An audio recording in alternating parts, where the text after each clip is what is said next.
Bizarre ER about idiots that cut themselves. Welcome to Bizarre ER, home to the nation's weirdest accidents. He told me that he'd swallowed a knife and fork. You've got a spider in there. Oh. They were then stuck in his bum. We take on the strange, I've been kicked in the face by a cow. the careless, He fell off the loo. Yeah, I'm a twat. and the downright ridiculous. Nailed it to my hand. I had a bite from a tarantula. No matter what your symptoms, I'm so hungover. our doctors and nurses are ready to see you.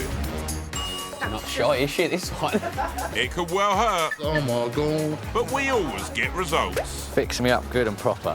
Prepare yourselves Can't even cross my fingers. for some seriously weird medicine. Only a little prick, probably.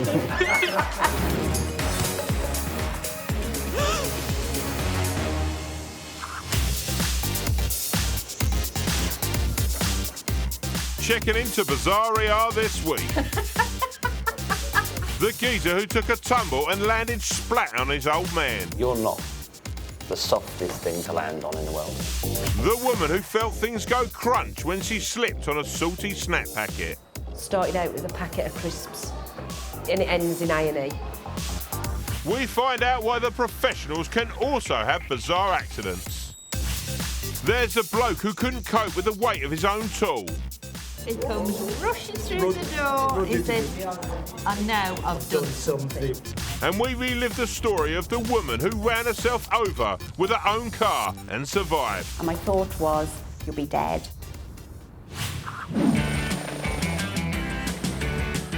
Dads, they can be a real pain. They tell terrible jokes, they're shit at dancing, and they can tell instantly when you fiddle with the thermostat. But some can come in surprisingly handy, like painter and decorator Derek, who turned Superman when son Ashley needed him the most. But this Superman wasn't made of steel and ended up straight in A&E. He deserves that T-shirt more than you do, Ashley, mate. So what happened then? I worked with my dad. All we had to do was paint under a window and up the side of it, and then just gloss a part of one of the walls. On Bizarre ER, we know even the simplest plans can go horribly wrong. Ashley had almost finished his painting job for the day when he slipped and fell from his ladder. I come tumbling down, and my dad said I was coming down head first. Fortunately, his dad was nearby to catch him, but unfortunately, he was right in the firing line. And I landed on top of him. My dad would just let me drop. Builds character, he says.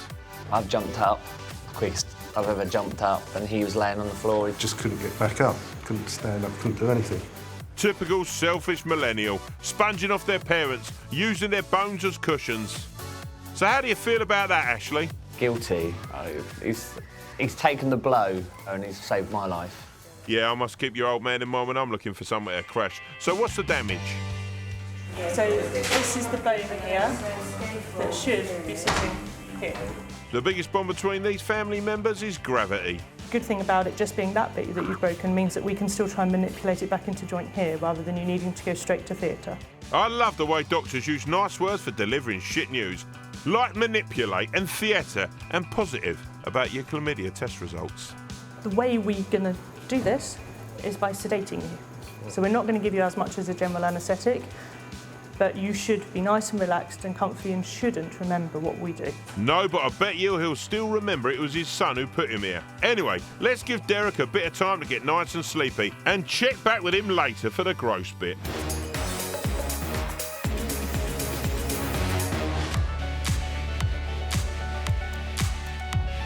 All is quiet in the Bizarre ER, apart from a joy-riding Nana. But looking petrified is Mum of 5 Emma. Come on, Emma. If you've been through childbirth that many times, surely this is going to be a piece of piss. It was just a freak accident. Well, you come to the right place. We love a freak accident. Quite funny. Freaky and funny, now we're really talking. Wasn't at the time, but although I'm in pain, I can laugh now. And what tickled her funny bone but buggered her other bones was slipping on a crisp packet. Lay on the floor for a few minutes having a good cry like this. Emma Perks! Here's Nurse Liz, out to work a bleeding golden wonder on this medical mishap. So tell me what you did. Fell over on a crisp packet. A crisp Can you believe it? Nurse Liz gets straight to the important questions. And what sort of crisps were they? Well, it's a first for me, snack-based symptoms. Plain crisps. I hope they were a flavour you liked. Plain. Things could have been worse. They could have been prawn cocktail. I hate prawn cocktail crisps. I'll go and get you some pain relief chicken and we'll have an X-ray. This is the worst crisp-related injury since part of my body had to be cut out of a Pringles can by the fire brigade. Liz, I think you've forgotten something. Right, then I'll take you to X-ray. There we go. Come this way. Bet she didn't think she'd be going on a ride. We're going backwards. Don't get scared. In Dudley, this is the equivalent of Alton Towers. Emma is currently experiencing up to 4 Gs of G-force. While Emma waits for her X-ray, Liz goes off for a little bit of smoky bacon relief. If you could do this much damage by slipping on a crisp packet, just imagine how much you can botch your body if you're a wannabe athlete. I think you call that a slam dunk. Oh, look at that view. Fit bikini bod, giant wave. Giant wave! The best way to reach your peak physical fitness is to... Stop! Drag a child across the football pitch. You alright? You know what you don't see much anymore? Shot putting. But head wounds...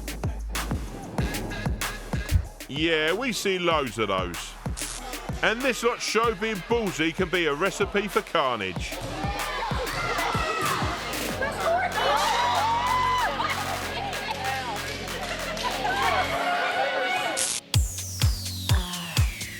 Back in Dudley, Emma's got her X-ray results, and they're not good.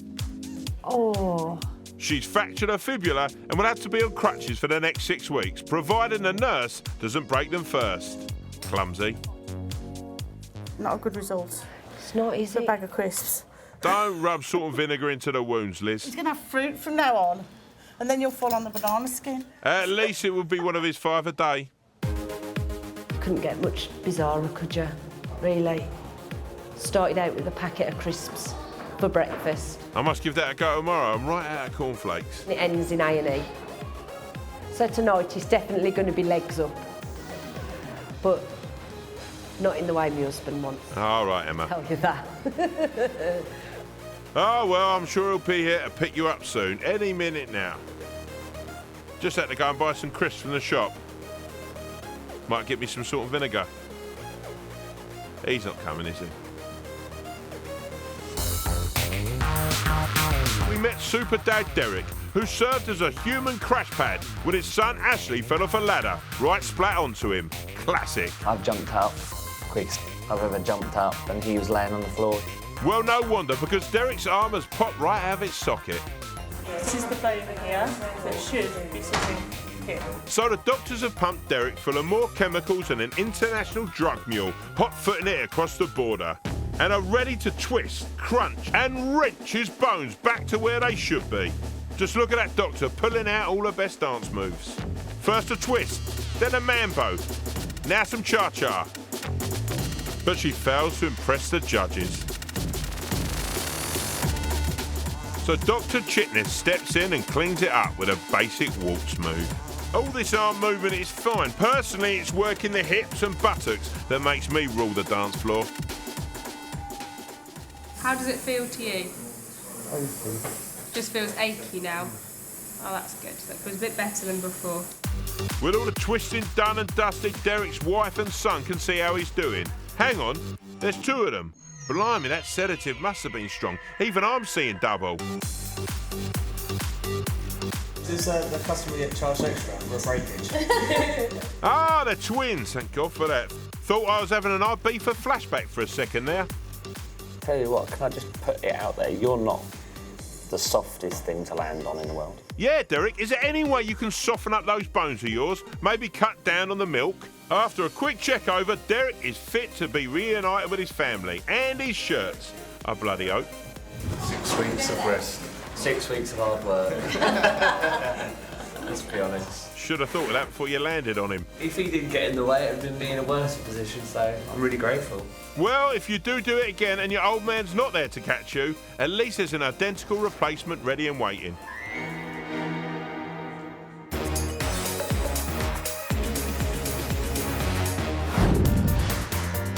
Bizarre ER is a great place to play my favourite game of what the hell is wrong with this person? Banged head, banged leg, Don't know. So what could be wrong with Alan and his wife Jude? Definitely a hand job if you ask me. Were you in a lot of pain then? Just a little. You shouldn't be smiling, really. Oh, sorry.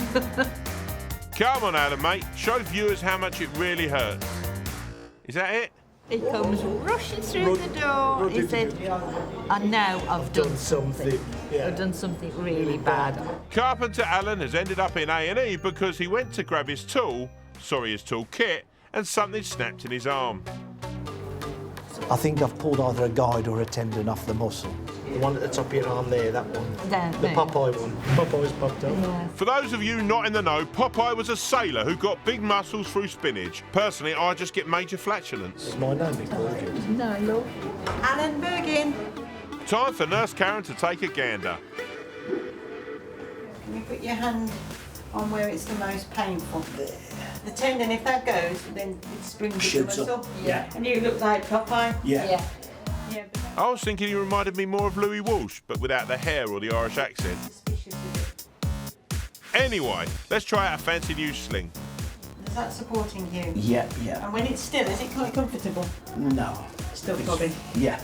Back to the drawing board on that one then, nurse. You've damaged the tendon there. Yeah. To what extent, it's difficult to tell, but you won't be doing any arm wrestling for it. Disappointment for Alan.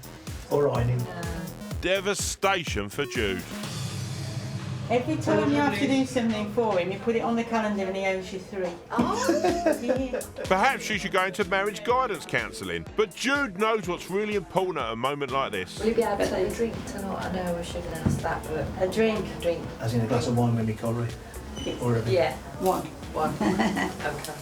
Yeah, why do I think it's going to be a very large measure? So what's the final diagnosis then, chaps? I've ruptured my bicep tendon. He's ruptured his biceps tendon. Ah, geezer. I need to go to theatre to have it reattached. Happy days. Happy days. What are your shite days like then? Anyway, surgery's tomorrow, so Alan is sent home with a fistful of painkillers, and I reckon he's going to down them all with one very large drink.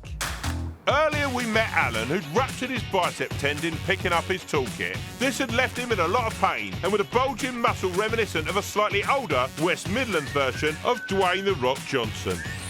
Unfortunately, what our very own Rock is cooking is a day in theatre and a very large bruise. I'm one of these people who I just love my job and I love being busy. I'll have to start thinking of something I can do with one hand. Oh, yeah. You know, like egg whisking. Get your mind out of the gutter, people. Yeah, I'm thinking now that I've got a good scar coming, I'll have a Popeye tattoo put up here. I think you should get like Kelly Clarkson punching an eagle. An anchor. What rhymes with something? Yeah. Lovely bit of smut from Jude there, insinuating that her dear husband of many years is in fact a wanker. You're proper. Anchor. They'll be on Britain's Got Talent soon, these two. Anyway, enough of them. What does Alan's surgeon, Mrs. Sinha, make of the injury? Well, this patient has a biceps tendon rupture in the elbow, and we're going to repair the biceps tendon. Nice and to the point, Doc. Let's get surgeoning. First, he makes an incision, locates a tendon under the skin, reattaches it, and I'm guessing now, because I'm squinting, there's a lot of red. It's pretty rank, if I'm honest. Here's Mr. Sinha with an update. Everything's gone to plan. He's had his biceps tendon repaired. Should do well. Cheers, Doc. He's not getting paid by the word, is he? In recovery, Alan is alive and well, which is always a good start in hospital. He rang me up, he said, I'm all right, I've just woke up and I thought I'd seen an angel and I was waiting for him to say, I thought you were there, and it wasn't me, it was some other woman. It was actually the angelic Dr. Sinha and his beautiful, concise way of speaking. He's had his biceps tendon repaired. I've got to watch the grass grow now for the next 6 weeks. You can push it with that. I'm not pushing it.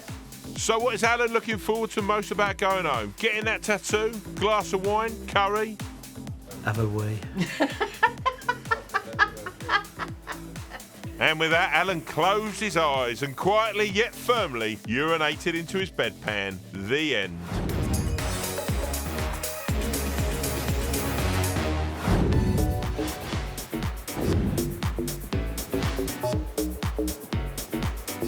Ever had an accident at work?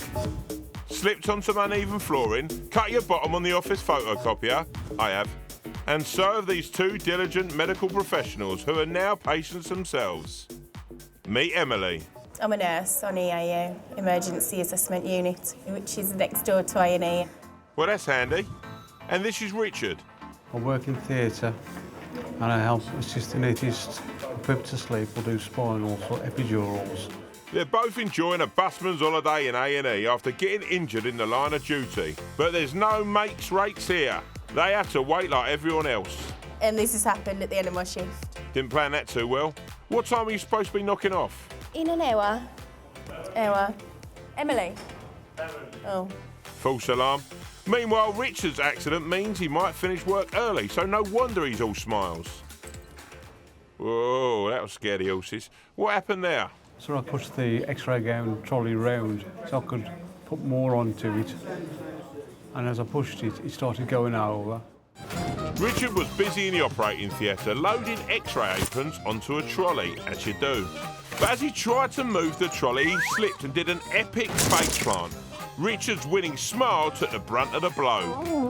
And the caps on his teeth shattered, leaving Richard with a very gummy grin. So Richard can now eat Twiglets with his mouth shut. But what about Emily? I went into the patient to do a blood sugar test, which tests the blood sugar for diabetes. And proceed. Did feel a bit nasty, but... Now, don't be shy, tell us. I just felt it run down my face, that was all. Emily was testing a man's blood sugar levels. After pricking his finger, he shot a stream of blood right into Emily's eye. He was like, oh dear. And I just said, I'll be back in a minute, and then went. And that was an hour ago, so presumably he's still there thinking you're coming back. I mean, this reminds me of a date I went on. She never came back. First time anything like this has happened to me, yeah. Just goes with being a nurse. So let's see how the professional behaves in A&E. Just watch the calm composure. Oh, maybe not. Richard Shotton. Richard, on the other hand, walks into his cubicle like a real pro. Thank you. Richard. Lead nurse Jane is ready to sort him out, and by the looks of it, takes down a lunch order. I'll have the salt beef sandwich, please, Jane. That's all right. Okay. Now let's see those gnashers. Not those teeth. Just grit your teeth for me. Well, the remaining bits of them anyway. Where are they? And they're just all in pieces and just threw what's left of the teeth in the bin. Oh, that'll be a nice surprise for the recyclers. Anyway, Richard's ready for his anaesthetic, which Jane will apply as soon as she remembers my salt beef sandwich. Come on, Jane, I'm starving here. Just lie down for me, Richard. Relax. So this is going to be a little bit sharp, all right, when I just put the anaesthetic in. He's not the only one having to face a needle, though. Now it's time for Emily to have her blood tested, just to check she's free of infection. You okay? Yeah. A tattoo of a phoenix. Now that is cool. I've also got a tattoo of a bird rising from flames. It's my buddy Jeff, who died in a chip pan fire in 1995. R.I.P. boy. I'm surprised to say I'd rather be at work still. Yeah. And once Paul puts on the label, eventually he walks outside and pops it in the bin along with Richard's teeth. Only kidding, they're off to the lab. Are you feeling numb? It's numb now. With Jane ready to stitch up Richard and Paul about to wash out Emily's eye, try not to bang your head on the tap, okay? It's time for some heavy nurse-on-nurse action. Sure. Yeah. Another 250 mils to go. Oh, that's fine. We're done. Oh, I was enjoying that. So, Richard, I've put 3 stitches in there for you. Okay, and they'll need to come out in a week's time. Done a great job. Thank you. Lovely. So they're both well treated and Richard is pleased he can run off home. And what about Emily? Well, she's only got a couple of weeks until she gets the results of her blood test. I don't think you need to sit here that whole time. Emily? And it's all turned out well, folks. Emily was completely fine, and now she's back at the hospital, having brought a large pair of ski goggles that she's never going to take off.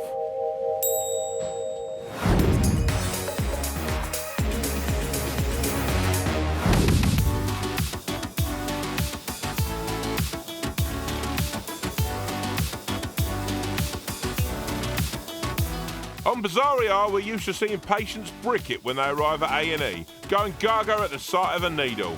No, I'm not worried you're not ready. Or swearing their heads off when the pain really kicks in. But here's a youngster who could really teach these big Jessies a thing or two. 6-year-old Alice has a nasty foot injury, but she's making less fuss than I did when I asked that girl out in my class and she said, "No way, loser." Just look at me now, Sandra. Now you can call me Mr. Big Time. Anyway, that's besides the point. I'm over it now. Done.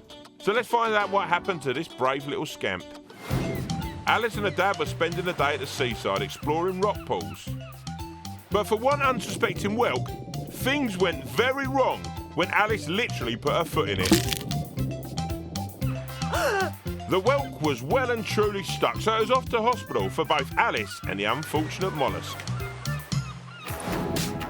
So that's pretty weird.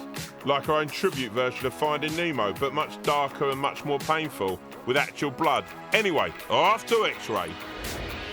With the results in, Dr. Prashanda stares lovingly at the fishy foot intruder. Strange, perhaps he's hungry. We did an X-ray which showed a shell in the foot. So there is a possibility of something living inside the shell.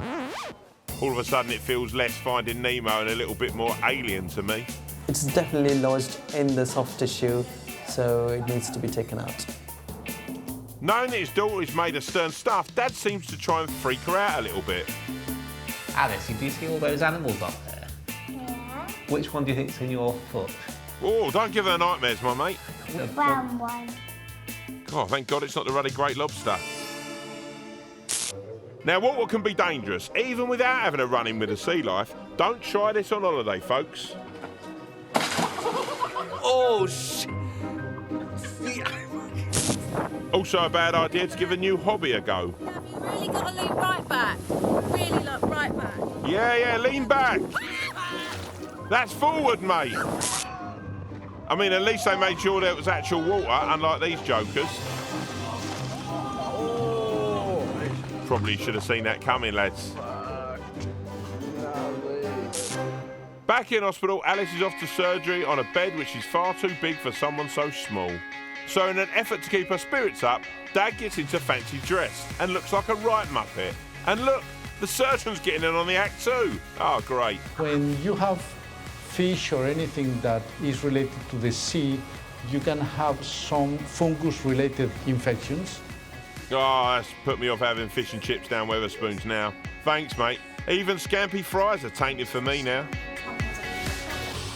After a kiss from Dad, the surgeons get out their best mollusk hunting tools and see if they can retrieve their supper.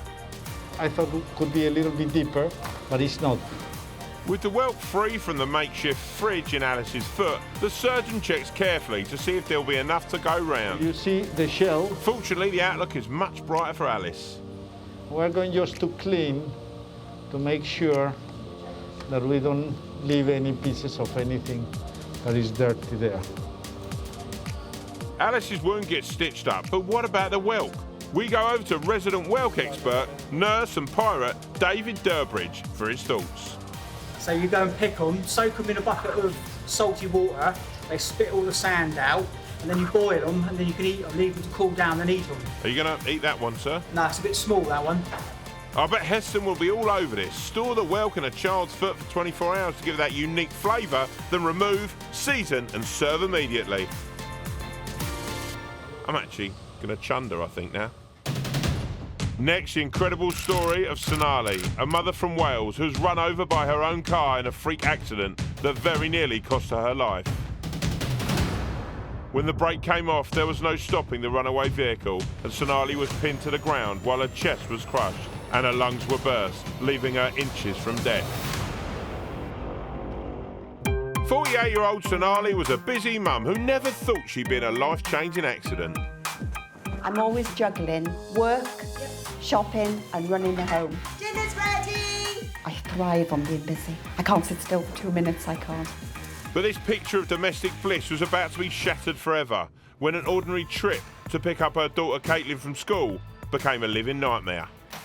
When I arrived at the school, I collected Caitlin, opened the back door to put her bags into the car, and at that point I said to Caitlin, Caitlin, you can't sit at the back. Come and sit in the front with me, please.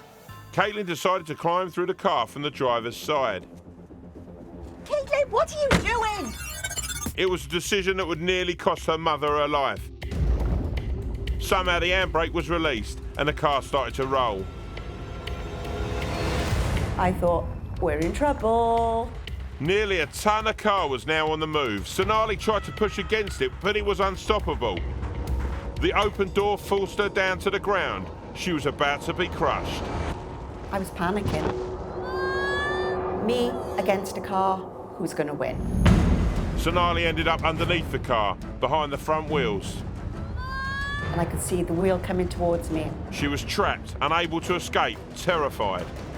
All I can remember is the blackness as the car passed over me.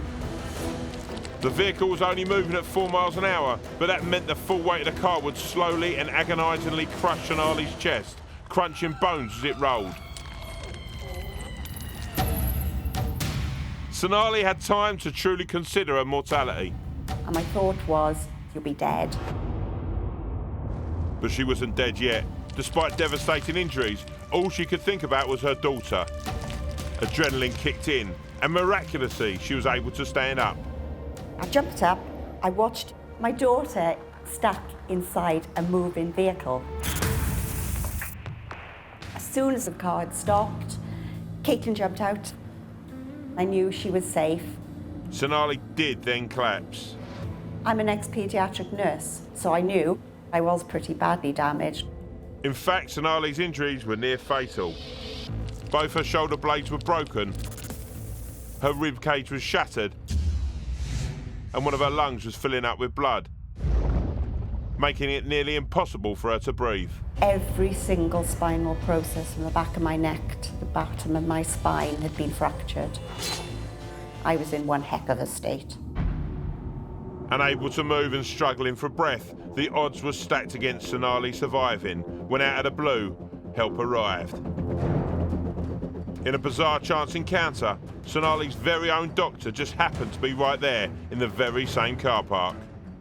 Fate had given her a glimmer of hope. She was in absolute agony because she was screaming in pain. She was in a life-threatening situation. Paramedics from the air ambulance were scrambled and immediately performed an intubation on Sonali, which involved making a hole in the left side of her chest to relieve the pressure that had forced her lung to collapse. With her situation critical, she was airlifted to hospital. Sonali's lungs needed to be stabilised, but her ribs were shattered and a threat to her internal organs. Surgeons would have to rebuild them in order to save her life. Sonali was only the 4th person to undergo rib fixation surgery at that hospital. It was a whole week before she woke up. It was a horrible experience. I was totally out of control. I couldn't move up the bed without somebody moving for me. There was all the machines going off. Sonali was determined to fight back, and incredibly, after just 16 days in hospital, she was able to go home. And now, Sonali is back to normal, being a busy mum. I was out of ITU in 3 days and out of the main ward in another 2 days, which is nothing for all those injuries I had. I couldn't actually believe she walked into my surgery. I was absolutely amazed how well she looked, completely normal. Restored to health, Sonali returned to the duties of her busy life. She's even back behind the wheel, proving no matter what life throws at her, there's no stopping this super mum. Now guess what, folks? One of the things most likely to land you on Bizarre ER is DIY, because trust me, it won't just make your entire home look shite, but your entire body as well. It just nailed it to my hand. Every year, about 200,000 people end up getting more blood than paint on the wall. So here, folks, are my favourite 4 DIY disasters. Watching these, you'll soon see why having a big tool in your hand at home isn't a guarantee of fun. I bled like a pig. So let's kick off my DIY catastrophe countdown with George, who decided to take the word handsaw a bit too literally. We all have accidents now and again. It's just how you deal with them, I suppose. Well, I find blaming someone else and then trying to sue the balls off them actually works wonders. It was a perfect day for a round of golf, and George was keen to get out on the green with his clubs. But there was DIY to be done first. George was about to spend some quality time sorting out the garden fence. He'd almost finished sawing all the wooden planks But his mind wandered, and he sawed through his thumb instead. I have to have a couple of beers tonight to put it back in, I think. How about a Bloody Mary? You got half the ingredients. One little slip and tend to lose part of your thumb, don't you? So, never mind. He's very easy come, easy go when it comes to thumbs. I mean, how's he going to text now? I'm hoping they're just going to glue it and that'll be it. Yeah, because that's how complex medical procedures work. Just a bit of prick stick and sellotape. Hello George, I'm Elaine. I'm one of the nurse practitioners today on duty. Is it okay if I have a little look at your wounds, please? Nurse Elaine skips all the getting to know you nonsense and goes straight for the personal questions about George's tool. Was it a hand saw or an electric saw? Hand saw. God, imagine the carnage if it had been an electric one, Elaine. Is there any pain at all down here? No. Any pain as I'm coming up here? Just there? Nurse Elaine has established that George feels pain. Probably throb like mad in bed tonight, I expect, but there you go. Too much information, George. Many years ago, I put a fork through my right foot. Think what he could have mutilated with a chopstick? Gardening and me just don't mix. Oh, that kind of folk. I was worried DIY wasn't your only problem. Hello George, I'm back. Looks like you could do some bigger gloves. I always find it a tight squeeze getting the rubber on as well. The next size up too big. Yeah, that's what I always say. Nurse Elaine gets down to business on George's sore thumb. Oh, are you alright? That hurt. I'm sorry. Oh, she's all fingers and thumbs today. Oh, sorry, George. Poor taste, really. Done this before, haven't you? I have. That's reassuring. It's almost like she's a highly qualified nurse.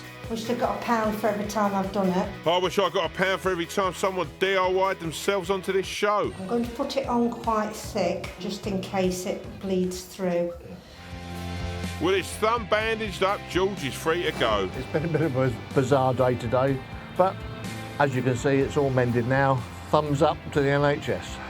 Yeah, and it's all free, but I mean, you could have left Elaine a little tip. Every year, nearly 100,000 Brits really manage to put the Y into DIY with a power tool, not caring if they're cutting MDF or human flesh. Which is what my second DIY disaster case Phil did when he was let loose with an angle grinder. And as in all sane families, this is a great source of mirth for his wife Leslie and his daughter Donna. They're probably just making loads of grinder jokes that even we consider too tasteless. So why's Phil in my DIY catastrophe countdown? Well, when making a patio for his daughter, he used his angle grinder to cut a pair of perfect slabs. Oh, look at that, lovely. Before the grinder decided to take on a life of its own, and things went a little Final Destination. Jumping back on him, the grinder fell on his ankle, nearly taking off his foot. So let's see the price Phil has paid for truly putting the crazy into crazy paving. Seriously squeamish folk might want to look away, particularly if they're eating a curry and don't want to chunder. Okay. God, that grinder wasn't messing about, was it? We'll give that a wash with a litre of saline. Yeah. Seen it now. Oh, God. Okay. Stop moving your foot, Dad. You alright? Yeah, carry on, I'm alright. Just lie back, Phil, and think of the patio.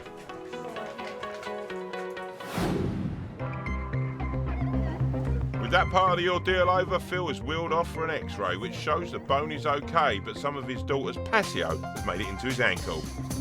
Which I suppose is better than finding bones under your patio.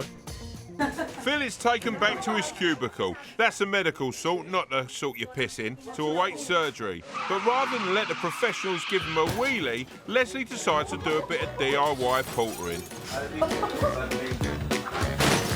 Come on, Leslie, you've still got your daughter's patio lodged in his ankle. Your leg's sticking out?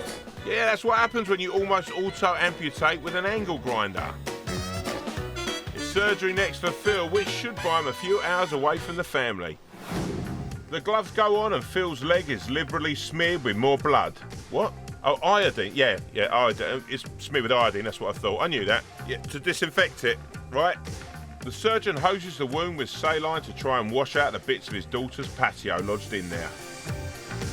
Looks like they found some concrete. Probably won't be able to take that back to B&Q. They've got quite a strict returns policy, you know. And it's an ankle again. Yeah! That is the largest cast I've ever seen, and I have seen Game of Thrones. So let's face it, the only good thing about DIY is it means do it yourself. Not with my bloody help, which gives you the perfect excuse to lie on the sofa and let family and friends massacre their houses and bodies all on their own. Oh my God. But with this guy Ian, my third DIY disaster case, listen, no. When he offered to help his mate do up his flat, he had a loo break, literally. I'm helping Josh renovate his house. I'm doing all the plumbing and heating in there. We walked into the bathroom to discuss where he wanted things and whatever. He'd already ripped half of it out, just left an old toilet pan full of shit and piss and God knows what. This sounds like it could get mucky.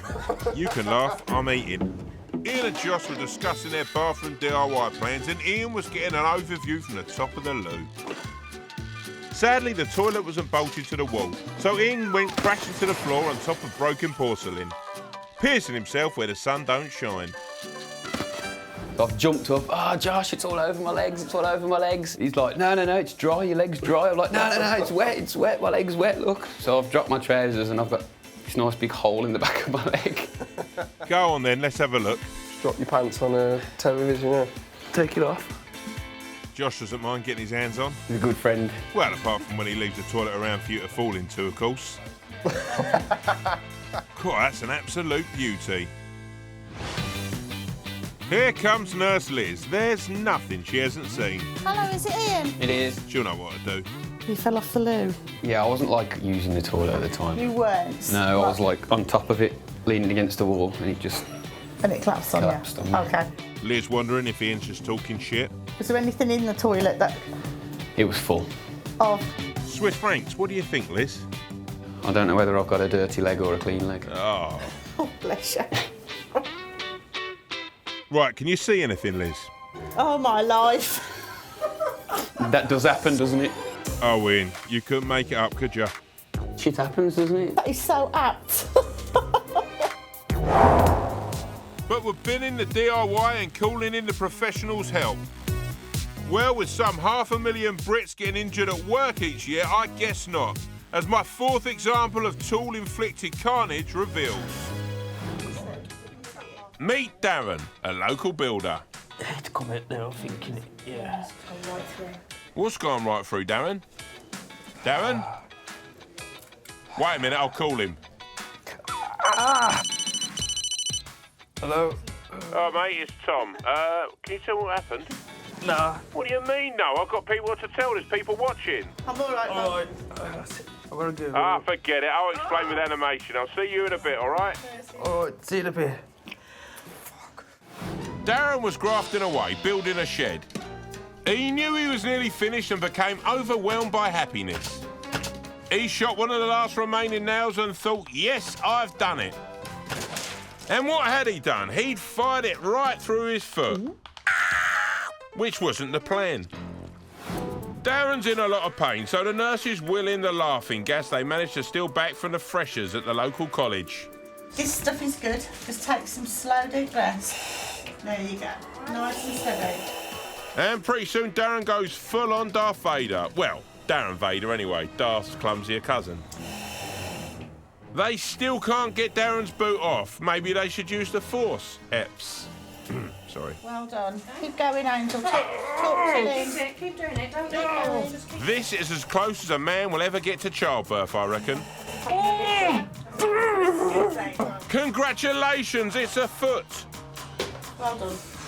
Well done.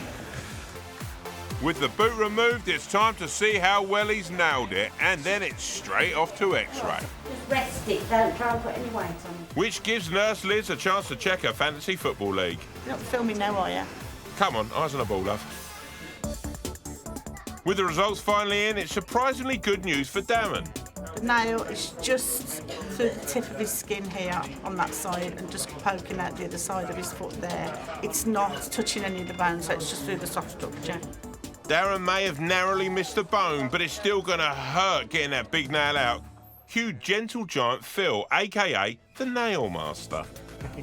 Phil's tough, laughing in the face of an X-ray of a nail going through a foot. And Phil uses his best bedside manner before going in for the kill. If you don't get it in one, then you have to keep tugging at it.